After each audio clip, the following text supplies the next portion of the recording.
خبرې شروع کړې وې چې زموږ استاد داسې مشران علما تېر شوي دي چې پاچاهانو ته به ډېرې نیغې خبرې کولې، د چا پروا یې نه ساته. اوس خو نن سبا خلکو کې کمزورۍ ډېرې دي، همتونه کمزوري دي، حکمرانانو ته څوک نیغه خبره نشي کولی.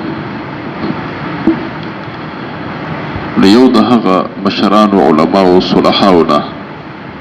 طاووس رحم الله دی. طاووس رحم الله باره کې راغلی دي و یو ځل د مسجد حرام کې ناست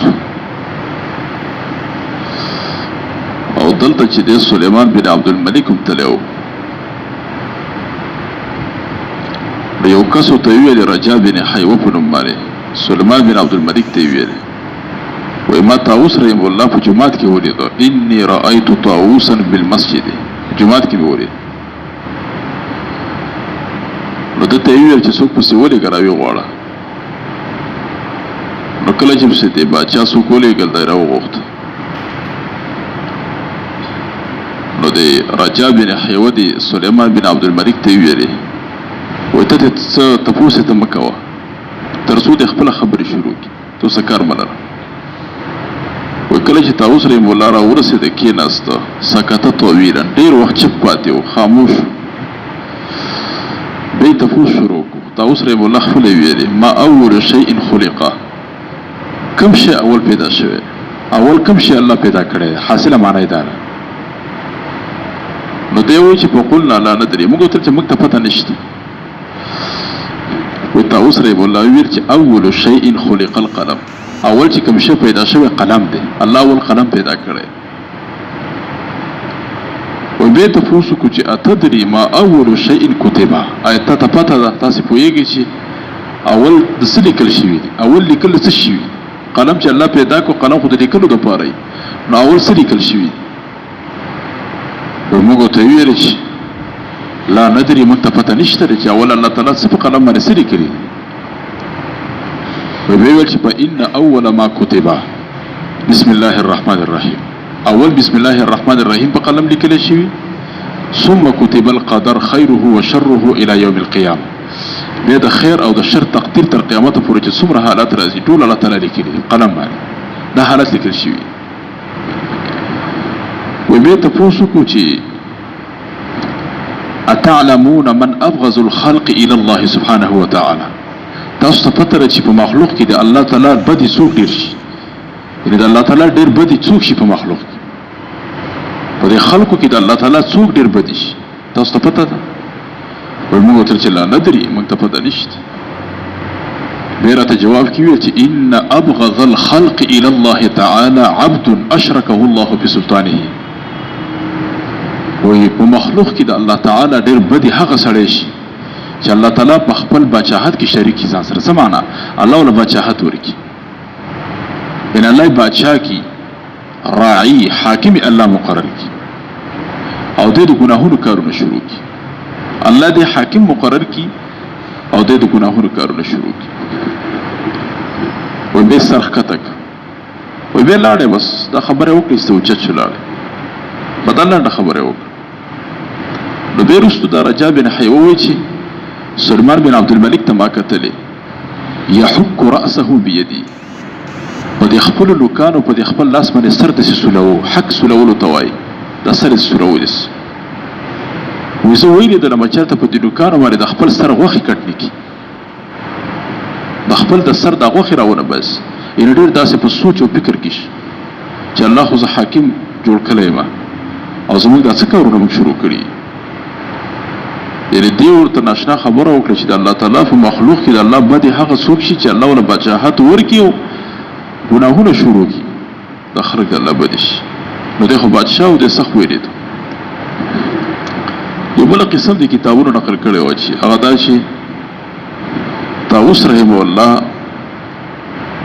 یو ځل دی په مکه کې و او هشام بن عبدالملک حج ته لاړی. نو کله چې دی مسجد حرام ته داخل شو، د حرم حدودو ته، نو ملګرو ته یې ویل چې ما ته د رسول الله یو ملګری راولی، یو صحابي راته راولی، نو خلقو ته ویل چې یا امیر المؤمنین هغه خو وفات شوي د الله د نبی ملګري ټول وفات شوي پناه شوي دی ویل چې په من التابعین تابعینو کې راته څوک راولی تابعینو کې څوک نشته نو خلقو ورته طاووس رحم الله ته خلقو راوست طاووس الیمانی ته ورته خلقو راوست نو کله چې طاووس رحم الله ته خواته را داخل شو نو د بسترې او د چې کوم فرش او پالنګ ته غوړېدلی و د په یو طرف کې د خپل پیزار ویستل بس او په ده باندې د سلام وانه چې السلام علیک یا امیر المؤمنین بس نفس یې ورته ویل چې السلام علیک ورته ویو او اسم کونی هم درته ذکر نه کړله چې ای د پلانکي پلاره په تا دې زما سلام وي بلکې ورته ویلې وایي کیف انت یا هشام اړیکې ته رسي ویل یعنې کونیه ورله ذکر نه کړله عرب په دې کونیه خوشحالېږي ابو یحیی ابو اسحاق فلان فلان په دې خوشحالېږي او دور اسم کونیه ذکر نه کړله او مخامخ ورته کېناست او ډایرکټ ویل چې کیف انت یا هشام څنګه هشام څنګه وایي په غاضبه هشام غضبا شدیدا هشام په دې باندې سخت غوسه شو وایي حتی هم بقتله کتابونه لیکلي و تر څو چې د ده قتل اراده وکړه قصد یې وکړو چې دا سړی ووژنم دومره دونه بېتربي وکړه وایي خلکو ورته وویل د بادشاه ته چې انت فی حرم الله ورسوله ته د الله او د رسول په حرم کې ولا يمكن ذلك دا قتل تا ته لپاره ممکن ته دا کار مه کوه یعنې غوسه هم ډېره مه کوه او د قتل اراده هم مه کوه ته خو د الله په حرم کې خو امن دی وایي دې وخت کې طاووس رحم الله ته ویل چې دا کار تا ولې وکړو هغه ویل داسې کار څه کار ما وکړو وایي په دې باندې د هشام غوسه نور هم سیوا شول نو هشام ورته ویلې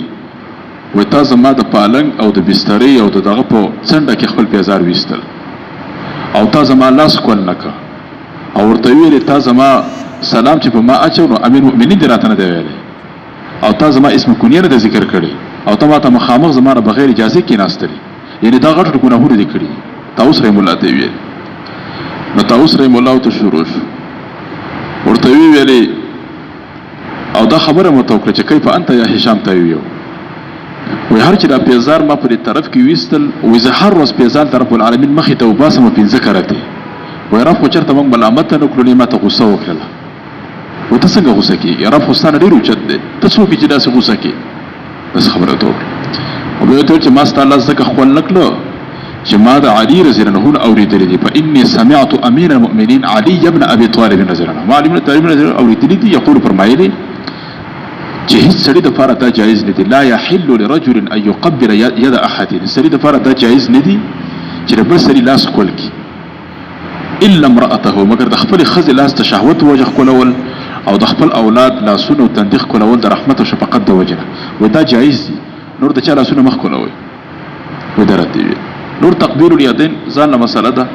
چې آیا د لاسونه ښکلول جایز دي که جایز نه دي هغه انشاءالله بیا کوم ځای کې راشي بیان بیا کوم ښه مسله ځان له ده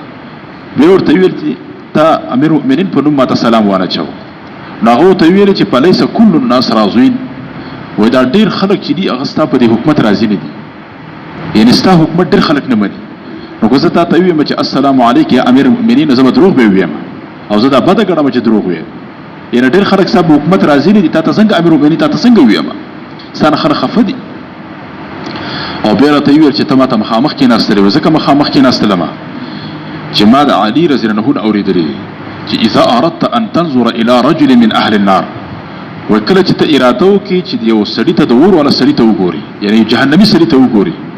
نو فانظر الى رجل جالس وحوله ناس قیام نو هغه سړي ته وګوره چې دی ناست او ګر شاپېر ته خلک ولاړي چې دی خپله ناست او خلک ته ولاړي وایي دې ته وګوره دا سړی جهنمي دی وایي ته ما ته وایي چې تا مله کونیه ذکر نه کړله وایي فإن الله سمى أولیاءه وأنبیاءه الله خپل انبیاء اولیاء په نومونو ذکر کړي دي هغې اسم کونیې نه دي ذکر کړي الله تعالی ویل یا داوود یا یحیی یا عیسی خپل دشمنان په کونیتونو ذکر کړي تبت یادا ابي لهب ورته ویو دا سورت ورته ویو الله تعالی دشمنان په کونیتونو ذکر کړي دي په کونیتونو مسما کړي خپل دوستان په نومونو مسما کړي نو څنګه تا ته کونیت ویم بیا ته هشام ویل ماته نصیحت وکړه نو دوی ته ویلې وایي ما د علي رضی الله عنه اورېدلی چې په جهنم کې الله داسې ماران پیدا کړي چې داسې دا بوختي نه دي بوختي اوښان چې دي وایي دغه رنګې د دوی د چټونو غوندې راسي غټ غټ به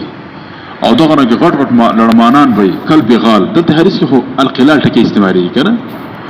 ولكن بل حديث كو سره دغه ټکی استعمال شوی دی وې دا سره لمانه الله پیدا کړی دی کلب غال لکه د قچرو په شان غټ لمانه الله پیدا کړی دی وې تلدغو كل امير لا يعدل في رعيته هر امیر ته تکور کوي چې کم امیر د خپل رعیت سره سره کوي انصاف او عدل نه کوي وې کم امیر او حاکم چې خپل رعیت سره انصاف او عدل نه کوي هغه له تکور کوي هغه چې ثم قام دا ودرد وذهبوا لاړ ودا تقریر ته در ته اوس رحم الله خبرې او نو سبا حالت ډیر خراب دي په حکمرانانو کې په مشرانو کې ظلم او زیاته ډیر دي رعیت باندې ظلم کوي ظلم به څو قسمه ده ان شاء الله به دا بیانو الحمدلله رب العالمین والصلاه والسلام على رسول الله